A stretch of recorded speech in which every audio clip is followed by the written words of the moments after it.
يا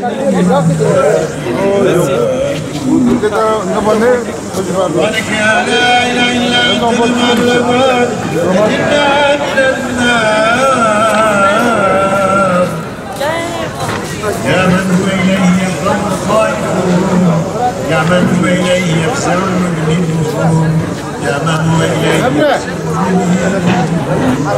يا من هو إليه يرجع العاصون يا من هو إليه يا من هو إليه يغفر الخاطئون يا من هو يستغيث الصديقين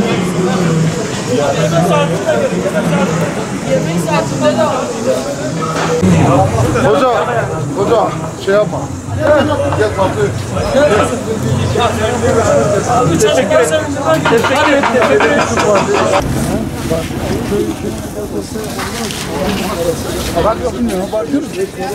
Büyük bir afet, büyük bir yıkım, 10 ilin etkilenmesi, on binlerce insanın hayatını kaybetmesi büyük bir zafiyet doğurur. Beraberinde devlet denilen organizmanın zafiyet içerisine girmesine neden olur. Bu zafiyeti tabii sivil toplum kuruluşları gidermeye çalışıyor. Biz de Umut Kervanı İnsani Yardım Vakfı olarak sahaya indik. Depremin ilk gününde kardeşlerimiz, gönüllülerimiz sahaya indiler, çorba dağıttılar, enkaza indiler, enkazda arama kurtarma faaliyetlerinde bulundular.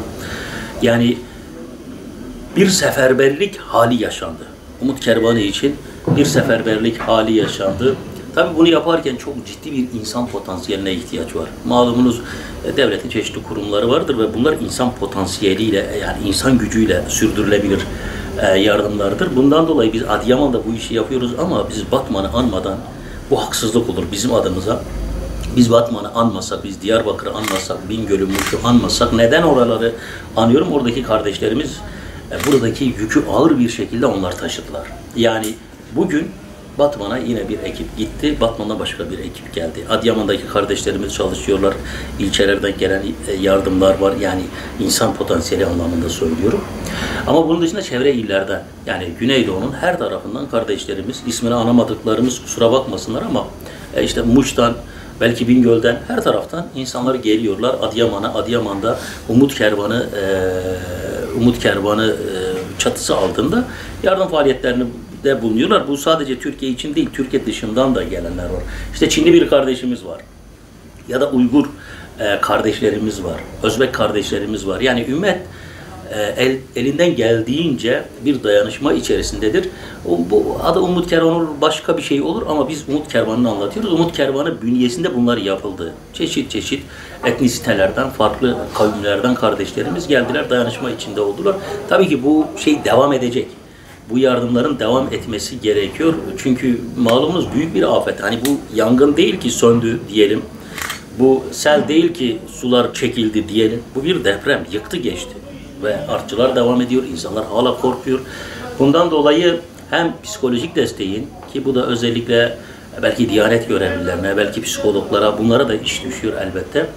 Hem bu yaranın, şu an bizim alanımız değil ama ikinci kısmı, yani gıda kısmı, yani yardımlaşma kısmı bizim alanımız. Köy ekiplerimiz, kardeşlerimiz köylere gidiyorlar, tespitlerde bulunuyorlar.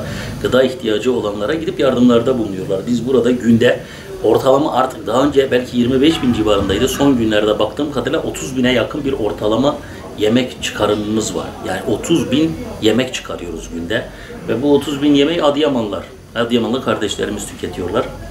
Ama bu, takdir edersiniz ki büyük bir özveri istiyor, büyük bir maliyet istiyor. Bu maliyetin giderilebilmesi, karşılanabilmesi bizi aşar. Bizi aşar. Biz bundan dolayı sadece Türkiye'deki kardeşlerimizden değil, ümmete sesleniyoruz. Bizim ihtiyaçlarımız var. Bize yardım etmek zorundasınız. Çünkü biz bir ümmetiz. Birbirimizle dayanışmak zorundayız. Ben İstanbul'dan geldim buraya. Dayanışmak zorundayız. Her taraftan bir an önce söyledim. Çin'den geliyor kardeşimiz buraya. Ne yapmak lazım? Nakdi yardımlara ihtiyacımız var. Nakdi yardımların altını özellikle çiziyorum. Neden? Çünkü ihtiyaçlar değişiyor. Bugün sabuna ihtiyacımız varsa yarın bir bakıyoruz diş fırçasına ihtiyacımız var. Bu değişiyor. Nakdi yardım olursa o en iyisidir. Ama bunun dışında nakdi yardım yoksa dahi bakliyat dediğimiz işte mercimeğinden nohutuna kadar, fasulyesine kadar, pirincine kadar bakliyat desteğine ihtiyacımız var. Bizim yağ ihtiyacımız var, şekere ihtiyacımız var, çaya. Bir eve ne lazımsa. Kahvaltılık malzemesi mesela altının çizilmesi gerektiğini düşünüyorum. İnsanlar günlerdir çorba içiyorlar ve bir kahvaltılık artık bir zeytin yeme durumuna gelinmesi gerekir. Bundan dolayı iş adamlarımıza hani aracılığınızla seslenmek istiyorum. Bu gibi yani peynirdir, kahvaltılık malzemedir ve biraz önce ifade ettiğim ürünlerdir. Yardımlar esirgenmemelidir. Yani çünkü Allah muhafaza bu Maraş'ta da böyledir, Hatay'da da böyledir. 10 ilimiz çok ağır ama 3 ilimiz çok daha fazla ağır hasar aldı. Bundan dolayı hani size de teşekkür ediyorum böyle bir çaba içerisinde olduğunuz için. Ama biz devam edeceğiz inşallah. Yardımlarımız muhtemelen 6 ayı bulacaktır. Çalışmalarımız 6 ayı bulacaktır ama kısa vadede biz zaten bayrama kadar yani Ramazan'ı biz burada geçireceğiz. Şimdi Ramazan'ı geçirirken bizim gıda ihtiyacımız olacak.